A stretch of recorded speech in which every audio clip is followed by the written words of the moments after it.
Excel PU college ಗುರುವಾಯಿನಕೆರೆ, ಕರ್ನಾಟಕದ number 1 PU college. Admissions open now. ಇನ್ನು 2 ವಿಧಾನಸಭಾ ಕ್ಷೇತ್ರಗಳ ಚುನಾವಣೆಯ ಮತದಾನದ ಬಳಿಕ ಬಿಜೆಪಿಯಲ್ಲೂ ಸೋಲು ಗೆಲುವಿನ ಲೆಕ್ಕಾಚಾರ ಶುರುವಾಗಿದೆ.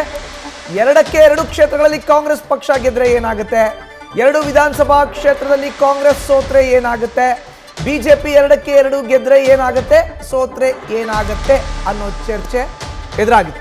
ತೆರೆಮರೆಯಲ್ಲಿ ಮತದಾನದ ಬಳಿಕ ರಾಜಕೀಯ ಲೆಕ್ಕಾಚಾರ ಶುರುವಾಗಿರೋ ಅಂಥದ್ದು ಇದು ಬಿಜೆಪಿಯ ಲೆಕ್ಕಾಚಾರ. ಈಗಾಗಲೇ ನಮ್ಮ ಪ್ರತಿನಿಧಿ ಮಂಜುನಾಥ್ ವಿವರಣೆಯನ್ನು ನೀಡ್ತಾ ಇದ್ರು. ಲಿಂಗಾಯತ ಸಮುದಾಯದ ಮತಗಳೇ ನಿರ್ಣಾಯಕ ಆಗಿದ್ದಂಥ ಒಂದು ಮಧ್ಯ ಕರ್ನಾಟಕ ದಾವಣಗೆರೆ ದಕ್ಷಿಣ, ಇನ್ನೊಂದು ಕಿತ್ತೂರು ಕರ್ನಾಟಕದ ಬಾಗಲಕೋಟೆ ವಿಧಾನಸಭಾ ಕ್ಷೇತ್ರ. ಇಲ್ಲಿ ಲಿಂಗಾಯತ ಮತಗಳು ನಿರ್ಣಾಯಕ ಆಗಿದ್ವು.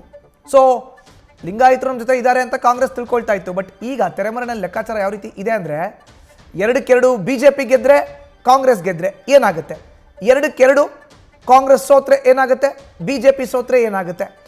2 ಪಕ್ಷಗಳು, 2 ರಾಷ್ಟ್ರೀಯ ಪಕ್ಷಗಳು ತಲಾ ಒಂದೊಂದು ಸ್ಥಾನವನ್ನು ಹಂಚಿಕೊಂಡಿದ್ದೆ ಆದರೆ ಏನಾಗುತ್ತೆ, ಈ ಲೆಕ್ಕಾಚಾರ ಎದುರಾಗಿರೋ ಅಂಥದ್ದು. ನೋಡೋಣ ಬಿಜೆಪಿ ಲೆಕ್ಕಾಚಾರ ಏನೇನು ಅಂತ. ನೋಡಿ, ದಾವಣಗೆರೆ ಬೈ ಎಲೆಕ್ಷನಲ್ಲಿ ಹೆಚ್ಚಾಗಿ ಅಲ್ಪಸಂಖ್ಯಾತರ ಮತಗಳು ಇದ್ವು. 80,000 ಅಲ್ಪಸಂಖ್ಯಾತರು ವೋಟ್ ಮಾಡಬೇಕಾಗಿತ್ತು. ಬಟ್ ನಿನ್ನೆ ಆಗಿರುವಂಥ ಬೈ ಎಲೆಕ್ಷನ್ನ ಮತದಾನದಲ್ಲಿ ಅಲ್ಪಸಂಖ್ಯಾತರು ದೊಡ್ಡ ಪ್ರಮಾಣದಲ್ಲಿ ವೋಟ್ ಮಾಡಿಲ್ಲ. 68% ವೋಟ್ ಆಗಿದೆ. ಸೊ ಅಲ್ಪಸಂಖ್ಯಾತರು ಆಬ್ವಿಯಸ್ಲಿ ವೋಟ್ ಮಾಡದೇ ಇರೋದು ಬಿಜೆಪಿಗೆ ಪ್ಲಸ್. ಯಾಕಂದರೆ ಅಲ್ಪಸಂಖ್ಯಾತ ಮತಗಳು ಬಿಜೆಪಿ ಪರ ಚಲಾವಣೆ ಆಗಲ್ಲ. ಹೀಗಾಗಿ ಬಿಜೆಪಿ ಅಭ್ಯರ್ಥಿ ಗೆದ್ಬಿಡ್ತಾರ ದಾವಣಗೆರೆ ದಕ್ಷಿಣದಲ್ಲಿ ಅನ್ನೋ ಒಂದು ಸಣ್ಣ ಸುಳಿವು ಅಥವಾ ಕುತೂಹಲ, ಅಚ್ಚರಿ ಕಾಯ್ತಾ ಇದೆ ಬಿಜೆಪಿಗೆ. ಸೊ ಅಲ್ಪಸಂಖ್ಯಾತ ಮತಗಳು ನಿರೀಕ್ಷಿಸಿದ ಮಟ್ಟಕ್ಕೆ ಕಾಂಗ್ರೆಸ್ಗೆ ಚಲಾವಣೆ ಆಗಿಲ್ಲ, ಇದು ಬಿಜೆಪಿಗೆ ಪ್ಲಸ್. ಇನ್ನು ಸಚಿವ ಎಸ್ ಮಲ್ಲಿಕಾರ್ಜುನ್ ವರ್ಚಸ್ಸು, ಕೆಲಸ ಏನಾದರೂ ಮಾಡಿದ್ಯಾ ಅನ್ನೋ ಅನುಮಾನ. ಸಚಿವ ದಾವಣಗೆರೆ ಜಿಲ್ಲಾ ಉಸ್ತುವಾರಿ ಸಚಿವ ಎಸ್ ಮಲ್ಲಿಕಾರ್ಜುನ್ ಪುತ್ರನೇ ಅಭ್ಯರ್ಥಿ. ಸೊ ಹೀಗಾಗಿ ಅವರ ವರ್ಚಸ್ಸು ಏನಾದರೂ ಕೆಲಸ ಮಾಡಿದ್ಯಾ ಅಂತ. ಇನ್ನು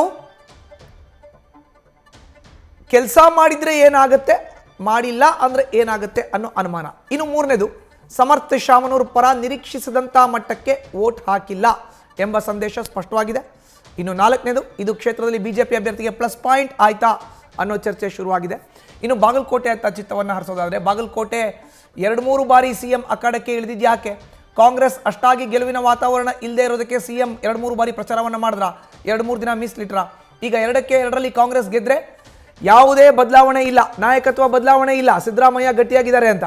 2ರಲ್ಲಿ ಕಾಂಗ್ರೆಸ್ ಸೋತ್ರೆ ನಾಯಕತ್ವ ಬದಲಾವಣೆ ವಿಚಾರ ಮತ್ತೆ ಮುಂಚೂಣಿಗೆ ಬರಬಹುದು. ಇದು ಮುಂದಿನ ವಿಧಾನಸಭೆ ಚುನಾವಣೆಗೆ ದಿಕ್ಸೂಚಿ ಅಂತ ಮಂಡಿಸಬಹುದು. ನಾಯಕತ್ವ ಬದಲಾವಣೆ ಮುಗಿದ ಅಧ್ಯಾಯ ಎಂಬುದು ಚರ್ಚೆಗೆ ಬರಬಹುದು ಕಾಂಗ್ರೆಸ್ ಗೆದ್ರೆ. 2 ಕ್ಷೇತ್ರಗಳ ಪೈಕಿ 2 ಪಕ್ಷಗಳು ತಲಾ ಒಂದೊಂದು ಗೆದ್ರೆ ಸಮಾಧಾನಕರ ಬಹುಮಾನ, ನಿಮಗೂ ಇಲ್ಲ ನಮಗೂ ಇಲ್ಲ ಅನ್ನೋ ಲೆಕ್ಕಾಚಾರ. ಇನ್ನು ಬಿಜೆಪಿ 2ರಲ್ಲೂ ಗೆದ್ರೆ ರಾಜ್ಯಾಧ್ಯಕ್ಷರಾಗಿ BY ವಿಜಯೇಂದ್ರ ಎಫರ್ಟ್ ಹಾಕಿದ್ದಾರೆ, ಅವರು ಮುಂದೆ ನಡೀತಾರೆ, ಅದರಲ್ಲಿ ಬದಲಾವಣೆ ಇಲ್ಲ ಅಂತ.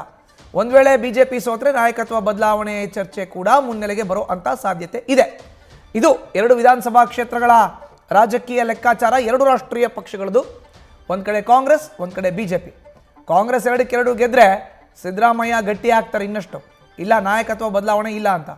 2 ಸೋತ್ರೆ DK ಬಣ ಮತ್ತೆ ಶುರು ಮಾಡುತ್ತೆ ನೇರವಾಗಿ, ಇಲ್ಲ ನಾಯಕತ್ವ ಬದಲಾವಣೆ ಆಗಬೇಕು ಅಂತ. ಒಂದು ವೇಳೆ 2ರಲ್ಲೂ ಒಂದೊಂದು ಗೆದ್ರೆ 2 ಪಕ್ಷಕ್ಕೂ ಸಮಾಧಾನಕರ ಬಹುಮಾನ. ಈತ ಬಿಜೆಪಿ 2 ಗೆದ್ದು ಅಂತ ಇಟ್ಕೊಳ್ಳಿ, BY ವಿಜಯೇಂದ್ರ ರಾಜ್ಯಾಧ್ಯಕ್ಷರಾಗಿ ಮುಂದುವರಿಯೋದನ್ನ ಯಾರ ಕೈಯಿಂದಲೂ ತಪ್ಸಕ್ಕಾಗಲ್ಲ. ಸೊ ಸ್ಪಷ್ಟವಾಗಿ ಅವರೇ ಅಧಿಕೃತ ಬಿಜೆಪಿ ರಾಜ್ಯಾಧ್ಯಕ್ಷರಾಗಿ ಮುಂದುವರಿತಾರೆ. ಒಂದು ವೇಳೆ 2 ಸೋಲ್ತು ಅಂತ ಇಟ್ಕೊಳ್ಳಿ ಬಿಜೆಪಿ, ಇಲ್ಲ ನಾವು ಹೇಳಿಲ್ವಾ ನಾಯಕತ್ವ ಬದಲಾವಣೆ ಆಗಬೇಕು ಅನ್ನೋ ಮಾತುಗಳು ಆರಂಭ ಆಗತ್ತೆ. ಒಂದೊಂದು ಗೆದ್ರೆ ಬಿಜೆಪಿಗೂ ಕೂಡ ಸಮಾಧಾನಕರ ಬಹುಮಾನ, ಯಾರಿಗೂ ಲಾಭ ಇಲ್ಲ, ಯಾರಿಗೂ ನಷ್ಟ ಇಲ್ಲ ಅನ್ನೋ ವಾತಾವರಣ. ನ್ಯೂಸ್ ಫಸ್ಟ್, ನಿರ್ಭೀತಿಯಿಂದ ನಿಮ್ಮ ಪರವಾಗಿ.